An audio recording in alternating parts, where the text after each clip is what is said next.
नमस्कार, SBT news में आपका स्वागत है। पेश है 19 सितंबर मंगलवार दोपहर 1:15 बजे राजस्थान की 15 बड़ी खबरें। इस न्यूज बुलेटिन के प्रायोजक हैं विनी केक एंड मोर। तो सबसे पहले एक नजर डालते हैं आज की हेडलाइंस पर। पुराने संसद भवन में सांसदों का हुआ फोटो सेशन। राहुल गांधी सबसे पीछे खड़े नजर आए। पीएम मोदी ने दी देशवासियों को गणेश चतुर्थी की शुभकामनाएं। अलवर में इस बार भी मुख्य मुकाबला कांग्रेस और भाजपा में। राजस्थान बोर्ड में 213 अधिकारियों कर्मचारियों को मिली पदोन्नति। और मधुसूदन मिस्त्री आज बीकानेर में सर्किट हाउस में कांग्रेसी नेताओं से करेंगे संवाद। और अब खबरें विस्तार से। देश का पुराना संसद भवन आज के बाद से इतिहास में दर्ज हो जाएगा। सांसदों के लिए आज यहां पर आखिरी दिन है। इसके बाद से वो नए संसद भवन में बैठेंगे। इन यादों को सहेजने के लिए पुराने संसद भवन में सांसदों का एक फोटो सेशन करवाया गया, जिसमें लोकसभा और राज्यसभा के सभी सांसदों का एक ग्रुप फोटो लिया गया। इस दौरान उपराष्ट्रपति जगदीप धनखड़, पीएम मोदी, लोकसभा स्पीकर ओम बिरला, सदन में विपक्ष के नेता अधीर रंजन चौधरी, कांग्रेस की पूर्व अध्यक्ष सोनिया गांधी, रक्षा मंत्री राजनाथ सिंह, गृह मंत्री अमित शाह और वित्त मंत्री निर्मला सीतारमण, परिवहन मंत्री नितिन गडकरी और केंद्रीय मंत्री पीयूष गोयल सबसे आगे की लाइन में बैठे दिखे। प्रधानमंत्री नरेंद्र मोदी ने आज गणेश चतुर्थी के मौके पर देशवासियों को गणेश चतुर्थी की शुभकामनाएं दी और सभी की प्रसन्नता एवं समृद्धि की कामना की। पीएम मोदी ने सोशल मीडिया प्लेटफॉर्म एक्स पर एक पोस्ट में कहा, देश भर के मेरे परिवारजनों को गणेश चतुर्थी की शुभकामनाएं। विघ्नहर्ता विनायक की उपासना से जुड़ा ये पावन उत्सव आप सभी के जीवन में सफलता और संपन्नता लेकर आए। राजस्थान का प्रवेश द्वार कहे जाने वाले अलवर में इस बार भी मुख्य मुकाबला कांग्रेस और बीजेपी के बीच होगा। हालांकि कुछ सीटों पर बसपा कांग्रेस का खेल बिगाड़ सकती है। प्रशासन द्वारा मंदिर ढहाने और गौ रक्षा के नाम पर लिंचिंग के लिए चर्चा में रहे अलवर में विधानसभा चुनाव 2018 में कांग्रेस को बम्पर जीत मिली थी। बीजेपी को 2 और 2 सीट पर बसपा को जीत मिली थी। 1 सीट पर निर्दलीय चुनाव जीता। बीजेपी को विधानसभा चुनाव में अलवर शहरी और मुंडावर सीट पर जीत मिली, जबकि तिजारा, किशनगढ़, बास, बहरोड, बानसूर, थानागाजी, अलवर, कठुमर और राजगढ़, लक्ष्मणगढ़ सीट पर हार का मुंह देखना पड़ा था। राजस्थान माध्यमिक शिक्षा बोर्ड अजमेर के 213 कार्मिकों और अधिकारियों के लिए सोमवार का दिन खुशियों की सौगात लाने वाला साबित हुआ। गणेश चतुर्थी से एक दिन पहले हुई पदोन्नति से बोर्ड कार्मिकों में हर्ष का वातावरण नजर आया। उन्होंने बोर्ड प्रबंधन का आभार जताया। राजेश निर्वाण मुख्य नियंत्रक परीक्षा बनाए गए हैं। बोर्ड प्रशासक सीआर मीणा की अध्यक्षता में डीसी की बैठक में नियमित डीपीसी की प्रक्रिया पूरी की गई है। बोर्ड सचिव नीतू यादव ने आदेश जारी किए। यादव ने बताया कि सुमन सिंह, राजेश निर्वाण, मंगाराम तोलानी, रविशंकर और श्याम सुंदर मित्तल को उप निदेशक से निदेशक के पद पर पदोन्नति दी गई है। विधानसभा चुनाव के लिए विशेष जिम्मेदारी निभा रहे कांग्रेस नेता मधुसूदन मिस्त्री मंगलवार शाम को बीकानेर पहुंच रहे हैं। वो यहां स्थानीय नेताओं से चुनाव और टिकट वितरण सहित कई मुद्दों पर चर्चा करेंगे। बीकानेर के बाद मिस्त्री नागौर के लिए रवाना होंगे। वहां भी कार्यकर्ताओं से मिलेंगे। कांग्रेस ने अपने वरिष्ठ नेताओं को विधानसभा चुनाव के लिए मैदान में उतार दिया है। ये नेता अलग अलग विधानसभा क्षेत्रों में घूमकर न सिर्फ नेताओं से मुलाकात कर रहे हैं, बल्कि कार्यकर्ताओं से फीडबैक भी ले रहे हैं। बिजली उपभोक्ताओं के लिए अच्छी खबर है। डिस्कॉम उपभोक्ताओं को बिजली कटौती से संबंधित जानकारी देने के लिए फीडरवार व्हाट्सएप ग्रुप बना रहा है। झुंझुनू जिले में 1067 फीडर्स के लिए इतने ही व्हाट्सएप ग्रुप बनाए जाएंगे।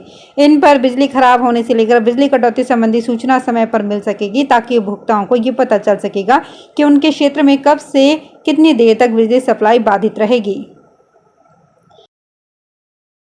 गणेश चतुर्थी की पूर्व संध्या पर सीकर में फतेहपुरी गेट का रिनोवेशन होने के बाद लोकार्पण किया गया।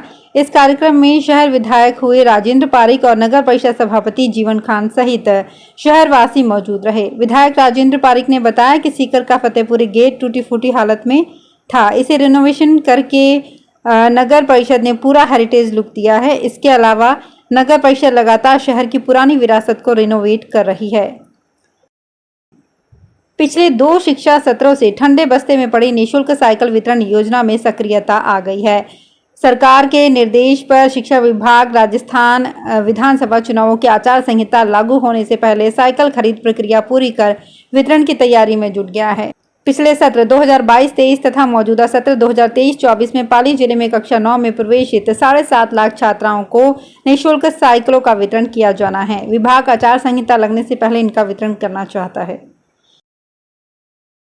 केंद्रीय कैबिनेट ने सदन में महिलाओं को 33% आरक्षण दिए जाने के प्रस्ताव को मंजूरी दी है। इसके लिए किए जाने वाले संविधान संशोधन का असर राजस्थान विधानसभा पर भी पड़ने वाला है। राजस्थान में वर्तमान में 200 विधानसभा सीटें हैं, जिनमें एससी की 34 और एसटी की 25 सीटें हैं। ऐसे में विधानसभा की कुल सीटों में से 66 सीटें महिलाओं के लिए आरक्षित हो जाएंगी। यही नहीं, एससी एसटी की आरक्षित सीटों में से 33% सीटें यानी एससी के 11 से 12 और एसटी की 8 सीटें महिलाओं के लिए आरक्षित हो जाएंगी।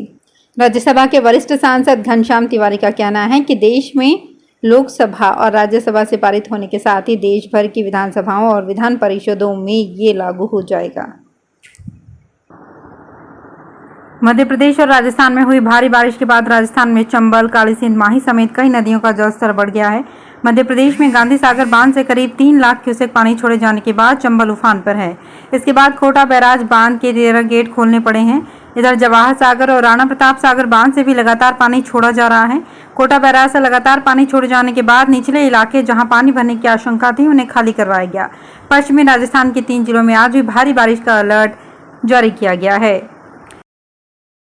ईस्टर्न रेलवे में 3115 पदों पर वैकेंसी निकली है, जिसके तहत fitter, welder, mechanical, machinist, carpenter, painter, lineman, wireman, electrician के पदों पर भर्तियां की जाएंगी। इसमें शामिल होने के लिए 24 साल तक की उम्र के 10वीं पास उम्मीदवार रेलवे की ऑफिशियल वेबसाइट पर जाकर 26 अक्टूबर तक ऑनलाइन अप्लाई कर सकते हैं। रेलवे द्वारा निकाली गई भर्ती में उम्मीदवारों का सिलेक्शन बिना परीक्षा के सीधे 10वीं के नंबर की मेरिट के आधार पर किया जाएगा। राजस्थान के बड़े मंदिरों में 10 दिनों तक महोत्सव का आयोजन होगा। इस खास मौके पर हम आपको जोधपुर में स्थित राजस्थान के सबसे अनोखे गणेश मंदिर की विशेषता के बारे में बता रहे हैं।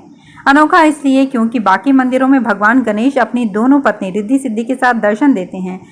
इस मंदिर में वो केवल पत्नी रिद्धि के साथ हैं। एक खास बात ये भी है कि ये मंदिर साल भर तक बंद रहता है। गणेश चतुर्थी की शाम इसे महज 12 घंटे के लिए दर्शन के लिए खोला जाता है। दावा किया जाता है कि भगवान गणेश की 52 मुद्राओं में से एक 8वीं मुद्रा के दर्शन यहीं पर होते हैं। रेलवे प्रशासन ने गणेश चतुर्थी के मेले के अवसर पर सवाई माधोपुर और दुर्गापुरा के बीच मेला स्पेशल ट्रेन चलाने का निर्णय लिया है। वरिष्ठ मंडल वाणिज्य प्रबंधक रोहित मालवीय ने बताया कि मेला स्पेशल दोनों दिशाओं में 3-3 ट्रिप करेगी। अनारक्षित मेला स्पेशल सवाई माधोपुर से 18, 19 और 20 सितंबर को व दुर्गापुरा में 19, 20 व 21 सितंबर को चलेगी। सवाई माधोपुर दुर्गापुरा के बीच चलने वाली इस ट्रेन में 2 SLRD सहित कुल 11 सामान्य कोच होंगे। करीब 35 साल पहले जिस अपील को उपराष्ट्रपति जगदीप धनखड़ ने वकील रहते हुए हाईकोर्ट में दायर किया था, उस पर राजस्थान हाईकोर्ट ने फैसला सुनाते हुए आरोपी की सजा को कम करते हुए उसे भुगती गई सजा तक सीमित कर दिया है। जस्टिस महेंद्र गोयल की एकल पीठ ने आरोपी गुरदयाल सिंह की अपील को निस्तारित करते हुए ये फैसला दिया। आरोपी की ओर से 1989 में उपराष्ट्रपति जगदीप धनखड़ ने बतौर वकील ये अपील हाईकोर्ट में पेश की थी। जिस समय गुरदयाल सिंह की गिरफ्तारी हुई तब उसकी उम्र 43 साल थी, लेकिन आज उसकी उम्र करीब 80 साल है। आरोपी इन दिनों कोमा में चल रहा है। इसरो ने आदित्य L1 स्पेसक्राफ्ट को रात करीब 2 बजे ट्रांस लैग्रेंजियन पॉइंट 1 में इंसर्ट किया। इसके लिए यान के थ्रस्टर कुछ देर के लिए फायर किए गए। ट्रांस लैग्रेंजियन पॉइंट 1 इंसर्टेशन यानी कि यान को पृथ्वी की कक्षा में लैग्रेंजियन पॉइंट 1 की तरफ भेजना शुरू किया है। यहाँ से स्पेसक्राफ्ट अपना 15 लाख किलोमीटर का सफर शुरू करेगा। ये 110 दिन बाद जनवरी 2024 में लैग्रेंजियन पॉइंट 1 पर पहुंचेगा। आदित्य L1 को 2 सितंबर को सुबह 11:50 पर PSLV-C57 के XL वर्जन रॉकेट के जरिए श्रीहरिकोटा से लॉन्च किया गया था। तो फिलहाल इस बुलेटिन में इतना ही, फिर हाजिर होंगे कुछ और बड़ी खबरों के साथ।